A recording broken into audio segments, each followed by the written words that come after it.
Show નમસ્કાર, મેહોણાથી always support મળ્યો છે અને આજે અગેન્સ્ટ જેમ કહું છું દર કલાકે એક મહેસાણાની ગાડી અમારે ત્યાં હોય છે. અમારા વિપુલભાઈ આવ્યા છે. વિપુલભાઈ શું કહેશો? બસ વર્ષથી તમારા વિડીયો જોતા જ રહીએ અને વારંવાર જોઈશું અને આવી અમારી જેટલી સેવા વિપુલભાઈની સોનાની દુકાન છે.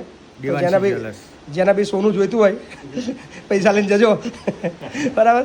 દેવાંશી જ્વેલર્સ મહેસાણામાં. કઈ જગ્યાએ? મહેસાણામાં અપટાઉનમાં. શું નામ તમારું? અમિતભાઈ. અમિતભાઈ. તમારે શેનું કામકાજ છે? બસ મારે એવા જોડે જોડે જ છો? વાહ. હિરેનભાઈ. બોલો કાકા, તમે શું કરો છો? અમે સુરત છે ધંધા પર. અચ્છા, વાહ. સો ખાસ વિપુલભાઈ આજે આવ્યા છે અને 30 તેલના ડબ્બા લઈને આવ્યા છે અને એ સિવાય બી કીધું કે પછી બીજી કંઈ પણ જરૂર હોય તો ચોક્કસથી કહેજો. સો આ પ્રેમ મેહોણાનો અમને જે અવિરત મળી રહ્યો છે બસ એ મળતો રહે અને મેહોણાના બધા જ લોકો જે એમને આટલો બધો સપોર્ટ અને આટલો બધો સહકાર આપી રહ્યા છે એ ઓલવેઝ અમે આભારી છીએ. ભલે સંકુલ અમારું ખેડા જિલ્લામાં છે પણ જે હૃદય છે એ મેહોણા બની ગયું છે. So thank you so much. બધા લોકો ખૂબ આભાર. એ કહેવું છે વિપુલભાઈ તમારે? ના બસ થેન્ક યુ ભાઈ.